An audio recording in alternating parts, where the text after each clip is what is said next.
Thank you for coming. Θα το κάνουμε στα αγγλικά, γιατί έχουμε μαζί μας καλεσμένους που δεν είναι από την Ελλάδα. Ελπίζω να είναι OK για σας.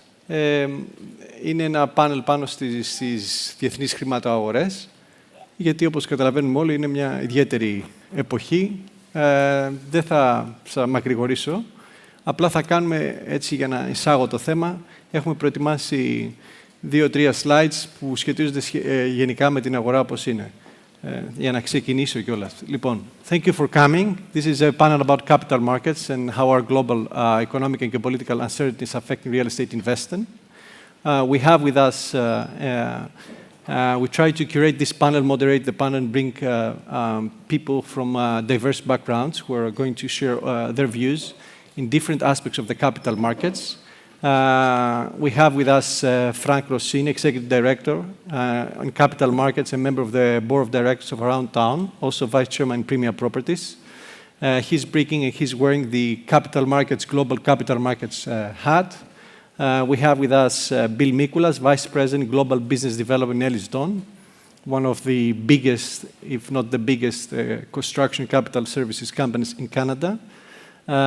He's bringing the, I would say, follow the money hat in terms of public and corporate capital. We have with us Eitan Maoz, founder and CEO of EM Global Real Estate Investment, who is promoting investments for individuals here in Greece mostly. He's probably going to speak us about the individual capital, the so-called retail capital. And then we have with us Anthimos Thomopoulos, founder and CEO of Hellenic Finance, with experience in the Greek banking sector. He used to be CEO of Piraeus Bank, Deputy CEO in National Bank of Greece in the past. He's going to talk to us about mostly the debt capital markets. Without further ado, I have prepared something, if the organizers can put it on the screen, just to make an introduction, next slide please, of what we see in the global capital markets.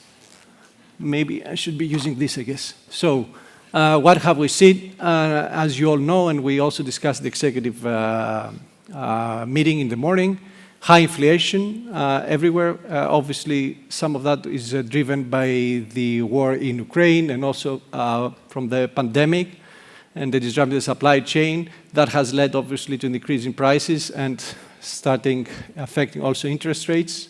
The same goes for real estate prices. We have seen in the past in Europe, not so much in Greece, but in Europe, that housing prices and real estate prices and rents have been going up.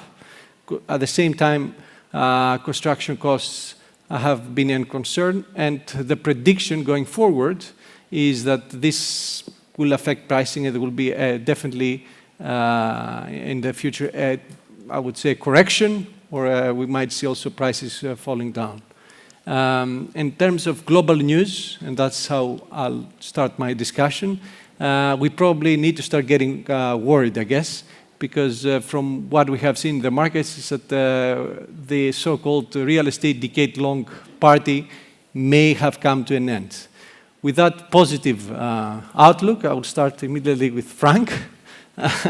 Frank, I would like to obviously given your daily interactions with the global markets, based on your role in Aroundtown, of course, one of the largest listed commercial real estate companies in Europe with, if I'm not mistaken, more than 30 billion worth of assets under management. How does this higher interest and rising interest rate environment affect basically your deals, the refinancing in your existing portfolios? What do you see in terms of the bank financing in the market? First of all, thank you. Thank you for the invitation. I'm happy to be here. This is my home city, so it's nice to be back in my home city. Okay. Although I have a Swedish name, so I'm very pleased to be here. So if we go to the capital markets, I mean, you say, so we start worried. We started worried already 2 years ago. When everybody was buying assets, we were in the sales. We were selling assets, and we have sold assets for 6 billion the last 2 years, and the reason for that, because we saw that this was coming. We saw the train is coming, we saw the storm coming, and we decided very early stage to start selling assets. So we disposed everything that we believed was no core to the business, And we sold everything when it comes to retail. We sold everything when it comes to light industrial, which was no part of our core business. And with that, we have repaid expensive debt. So we did a lot of liability management, and we reduced our cost of debt from 1.9% today to 1.2%. At the same time, we did do a lot of share buyback, because already back in when the pandemic started, we saw some pressure on our share, and we have bought shares for almost 1.5 billion euros. So it was part of our capital allocation. And of course, we continue seeing pressure on real estate companies. I think, when you say, so we start worried, I would say globally, real estate is in the eye of the storm. The news that we see on a daily basis, maybe not in Greece yet, but if you see what's happening in European markets, interest yields are stopped to compress. We have a decade of cap rates compression. We went down to 1.5%. When you buy assets, 1.5%, there's only one way to lose money, in my opinion. So we saw companies doing that. We saw now that cap rates are expanding. And of course, that will have a major impact on valuations. They will have a major impact on loan to values. So, all real estate companies, the biggest target that you have today is your loan to value. You need to look what is your loan to value. And, we are coming to this crisis. Fortunately, many real estate companies with low loan to value. In the global financial crisis, people had about 80% loan to value, 90% loan to value. It was not unusual. Today, most of the European real estate companies, they have, even US companies, they have very low to value, 35 to 45%. Aroundtown, we are at 40%. But still, the banks are very worried. Very worried because, when the time comes to refinancing, you need to be able to refinance the portfolios. And we have been successful being in the capital markets. We have, over the last 6 years that I joined the company, raised about 15 billion euros in the capital markets. And we have done that everywhere from Australia to Singapore to Canada to Sweden. So we have been very successful raising money, and we were very, very successful because we saw that again very early. I think timing is very important when it comes to real estate. So with that, we saw that it was real estate values were going up, and we need to find cheap money. And now we did the opposite. We saw that values are going down, and we were trying to sell in order to repay back debt. So the markets are very tough out there. I think you need to be very selective. You need to be very strong. And I think the people that they have cash, they will survive, and there will be opportunities. And talking about opportunities, do you think that opportunities will come in global markets in Germany, France, UK? Let's forget, of course, the enduring political crisis. There are Sweden, the Netherlands. You see that out of those will be any forced sellers because of those refinancing and high interest rate environment? Yes. For the moment, there are no forced sellers. And the reason for that is because a lot of people were, as I said, they have low loan to values. But on top of that, typically when you raise a bond in the international markets, you raise for 5, 7, or 10 years. So we haven't seen yet the needle moving to the time that they have to do refinancing. I guess, as we go in this crisis, in the next 2, 3 years, there will be a lot of need of refinancing. And when people will need to refinance, if you bought something at 2% and you need to refinance something at 4% yield, there will be blood in the streets. And I think the people who have the cash, they will have opportunities to do a lot of good deals. So if I say that, do we feel that next year will be a bit of a pause year, a year of not so many transactions, and people will wait until that happens? I think first of all, if you see that these year's markets, the transaction volume in the first quarter, it was before the war, it was one of the best quarters when it comes to transactions. In Germany, we have one of the historical strongest quarters ever. And this was one of the reasons why we were selling, because we saw this opportunity to sell at very attractive prices. But now, if you see what happened after the war started, banks almost stopped the financing. The ECB tapped the tap, stopped the tap, and after that, there's no money available from ECB for 0 interest rates. So I think a lot of people are having difficulties to find money, cheap money to buy real estate.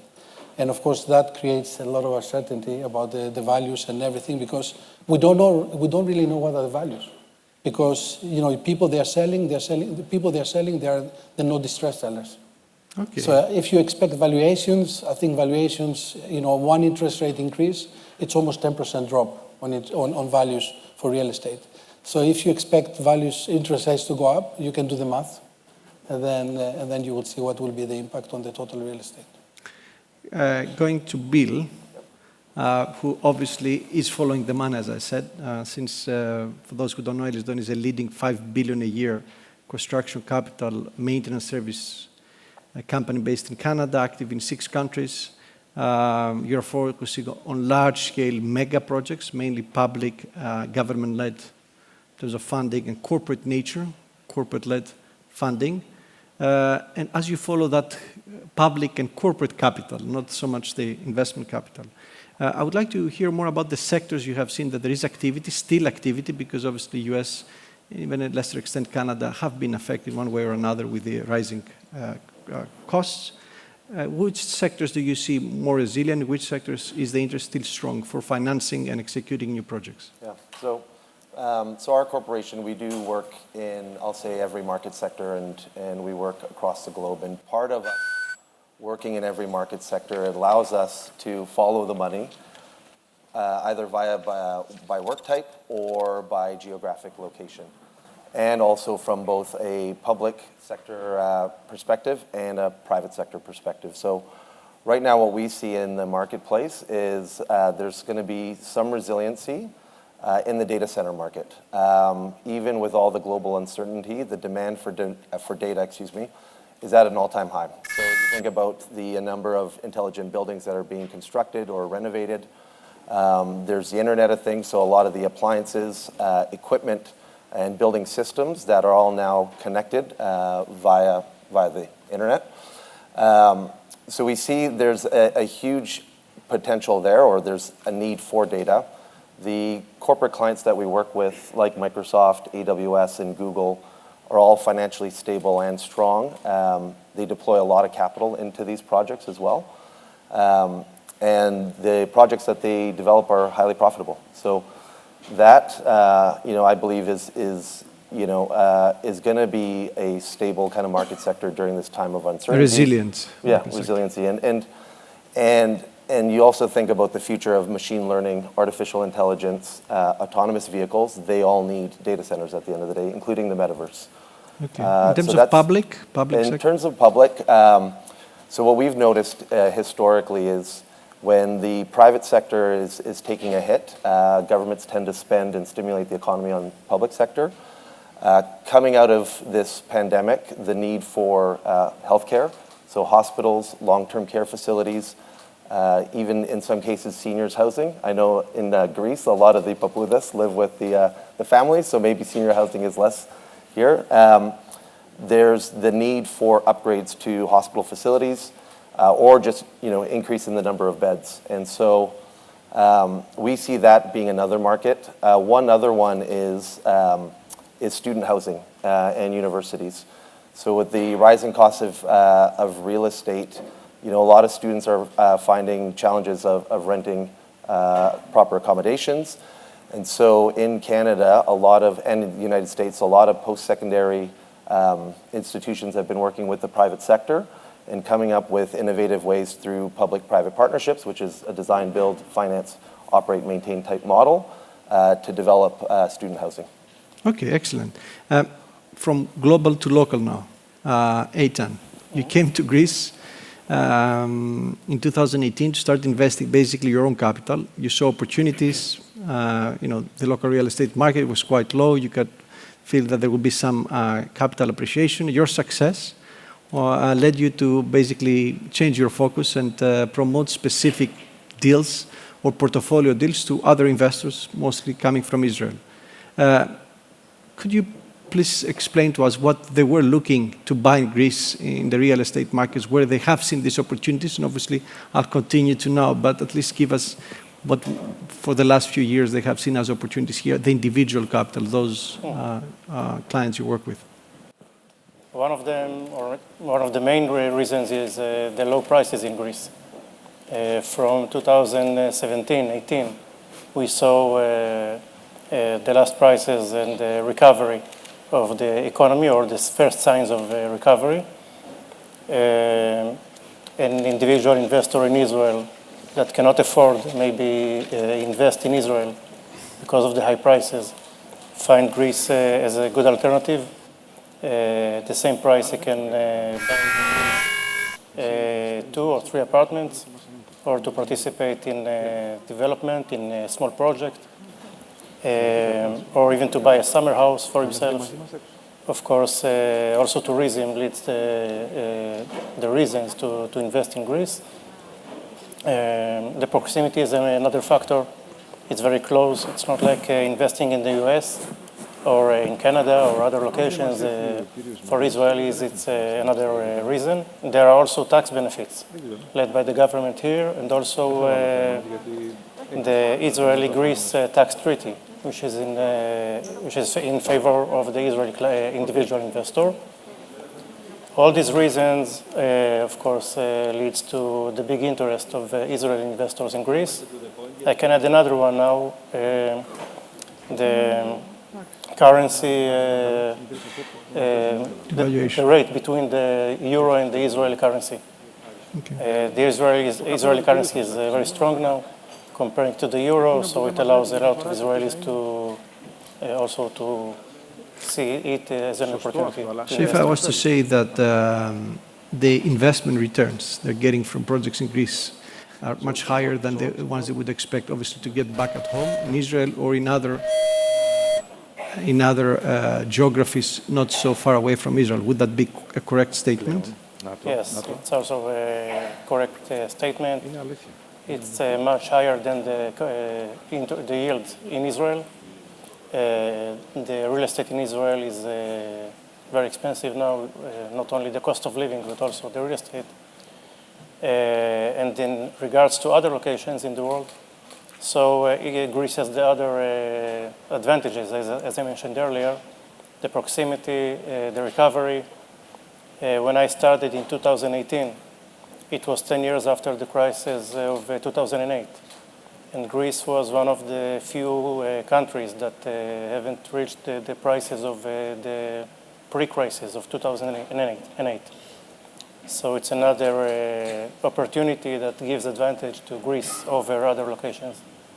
So you obviously followed the macro game, which is the Greek recovery.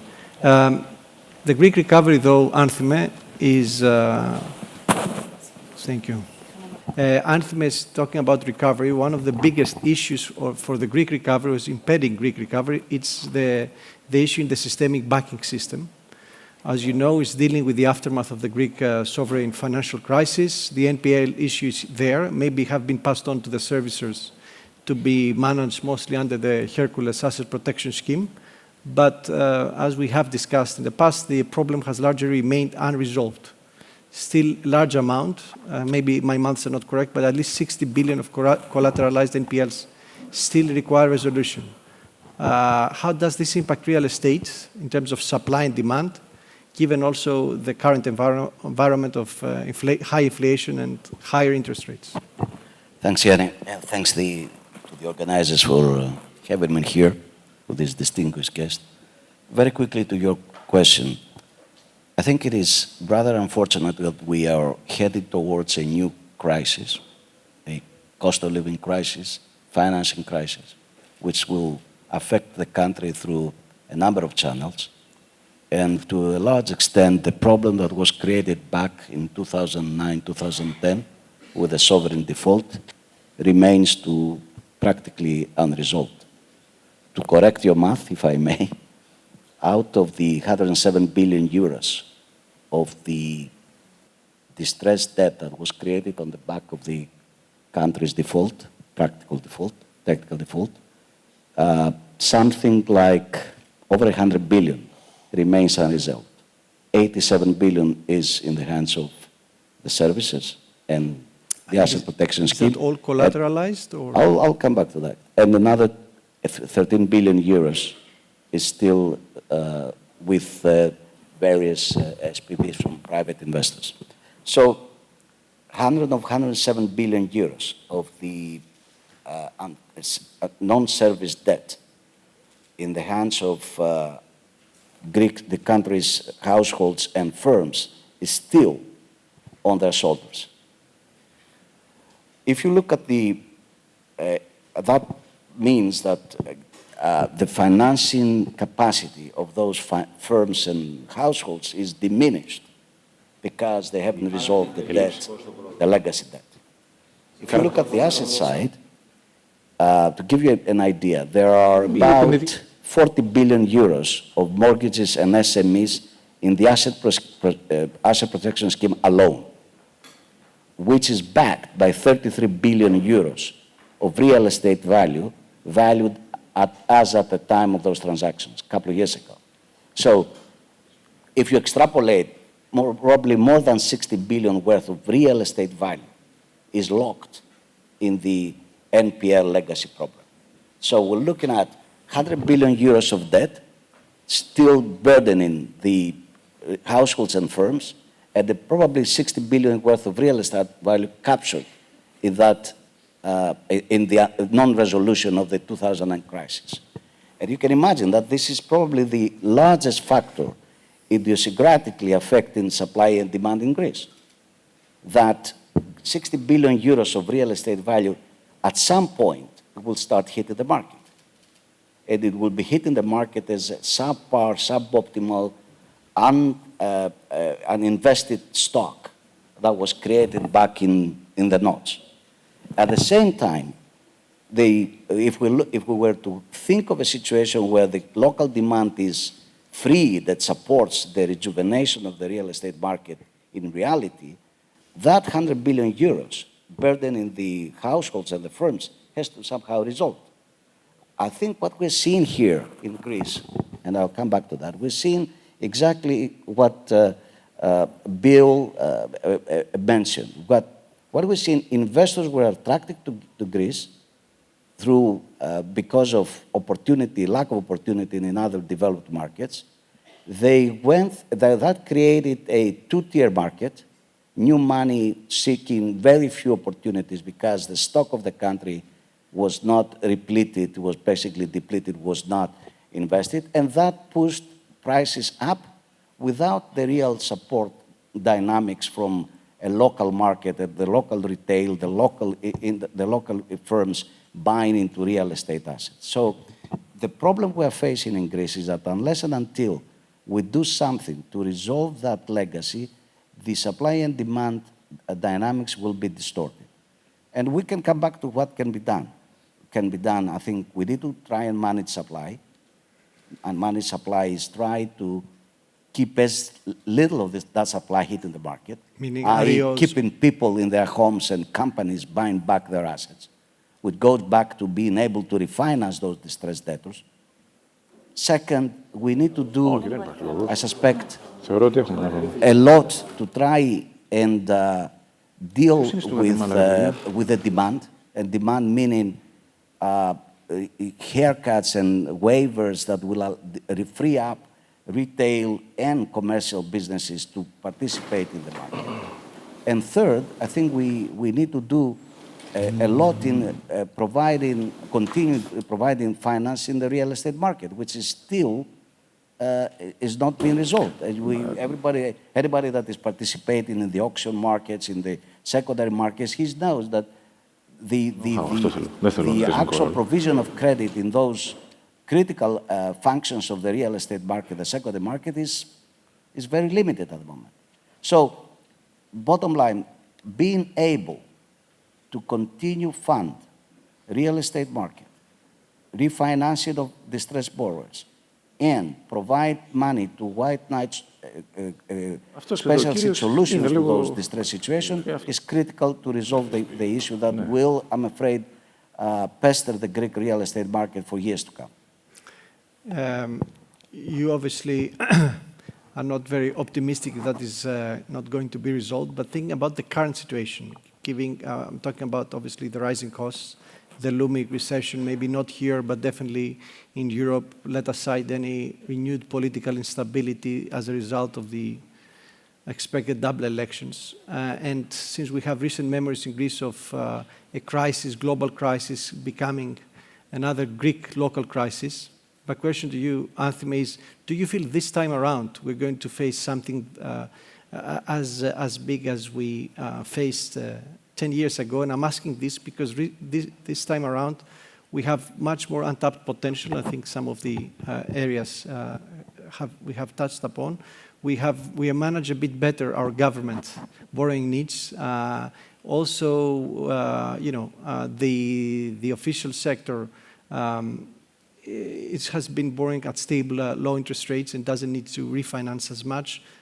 And the mortgage lending, as you correctly pointed out, with interest rates below 3%, it just started last year, so we're still not as bad as we were. So my question to you is, as we better protected this time around, shall we remain optimistic for a renewed recovery trajectory in the medium term? Look, Yanni, let me risk using the 4 most dreaded words in English. This time is different, I think. It is different because Greece, first, let's face it, we're not facing a sovereign crisis. This is not in the cards, for the reasons you explained. What we're facing higher financing costs amidst a cost of living crisis with a slowing economy across Europe, which may test the bounds of recession. So if you add those 3 together, that doesn't look promising for all the levered plays in any economy. And real estate is nothing but the levered play on the state of the economy. So when the economy slows down, leverage becomes more expensive, scarce, things go back for the levered sectors. And we have to go through that. The actual question for our market is for how long and how deep. Is this going to be a 2-year hump before the rates start normalizing with a mild, soft landing or slower growth as opposed to deep recession? That would play a massive role on what is going next. But I think in this particular case, Greece is coming from with certain mitigating factors. A, we are not as levered as back as in 2009 across the board. I ignore the state. The households and the firms are not as levered. 2, because we didn't have the time to run ahead of ourselves. Greece is looking at a better outlook only for the last 2 years. Second, a lot of things have gone better for Greece. Greece is not a fiscal renegade. It's fiscally sound. Debt has been, resolved or it's been pushed out. We're not facing an immediate liquidity crisis. But that doesn't mean that we will avoid a pause. And there's not likely that there will be victims. And we'll come back to what victims. We don't have time to come back to that, but I'll keep the pause and the victims. So, Frank, with your role in Premia, and picking up from what Anthimos have said, what is your main focus now in terms of, how do you see the prospects in the Greek market, following up from what everybody has said, but also about the last point about Anthimos, about pause and victims? I mean, for Premia, if you look at the Premia properties, if you see who are the investors behind it, yes, it's typically foreign money, right? So we brought a lot of money from Sweden here to Greece, and we did almost a new IPO of the company. We clean up the company, and then we start buying assets. The majority of the assets that we buy are logistics, but also we do buy some public schools, and we do invest also in supermarkets. All these products have been performing very well, a low risk in our opinion. And I think, going forward, we will continue investing in these 3 products. I think Premia Properties today has a balance sheet of almost 400 billion, more or less. And we did billion or million? Million. A billion, yeah. Billion, I would No, 400 million. So we did a bond in the beginning of the year. So we are very well capitalized, and I think we are looking for opportunities in the Greek market. But also Aroundtown has invested about 150 million. Correct. In so we have hospitality as well. Yes, we have invested about 150 million euros in the Greek hospitality. It's a sector that we believe a lot. You see the results of international traveling to Greece.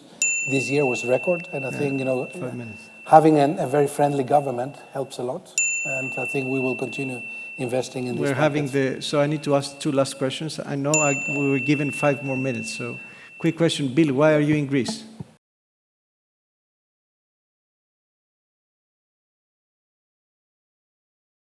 What is that? Oh. So yeah, being a Canadian-born Greek, That helps, yes. it but helps, still, right? But why are we in Greece? So I mentioned earlier about how we follow the money, and so what happens with a lot of our clients sometimes bring us to new locations that they're going to develop in. So in the data center market, there hasn't been, I would say, a significant amount of investment in Greece. A lot of the clients that we typically work with, it's their first venture into Greece. And so what they're looking from us is for us to be their expertise and their advisor. And from our perspective, we'll bring I'll call it the data center experience, but then we go and partner with local firms such as yourselves that have a lot of the local relationships with authorities having jurisdiction, with the general contracting market, with the subcontracting and suppliers market as well. And then right now, we just see it from a risk perspective. You've got a pro-business government that's done a lot of, I think, positive things to welcome outside foreign investment. They've got a lot of, I'll say, tax incentive programs that Eitan had mentioned. There's a very educated and very well-educated and I'll say, a population here in Greece that speak impeccable English. And it makes it a favorable environment to, spend our own money to chase projects and build projects and maintain our relationships with our clients. And one last question to Eitan, and now we're finishing. Given the imminent cost of living and higher interest rates environment, given what we have heard about some negative aspects in the short term, what are the capital growth opportunities? In which real estate sectors do you see potential, talking about the individual capital? Would they actually say, okay, I'm not going to invest in Greece, I have lost a train? Or based on your feedback, what do they say? Okay, so although we all see a slowdown in the economy, of course it creates opportunities for investors. So if we put aside the next 2 years or 3 years or whatever, and we look for the long term, we do see the opportunities. I spoke about macro now, little micro. The yellow metro line, for example, we believe, will create more demand along the way it will pass. And more demand, more increase in prices. We see opportunity in that. Another, the Hellenic project, I believe, will create also a big demand along the red line, the red metro line. So if we look at the long term, we believe in the residential sector, in the city center in Athens, central neighborhoods in Athens. I think it will be always a constant demand for living, for residential. Okay, excellent. So I think time is up. We all know that. Thank you for staying with us a bit longer. I think 2 things I'll say. Real estate is in the eye of the storm. However, timing is very important, and we should look at the macro and the medium term, but there are things that need to be resolved in the meantime to unlock capital and supply, but the corporates are getting interested, so we need more political stability and pro-business environment. Thank you very much for staying with us.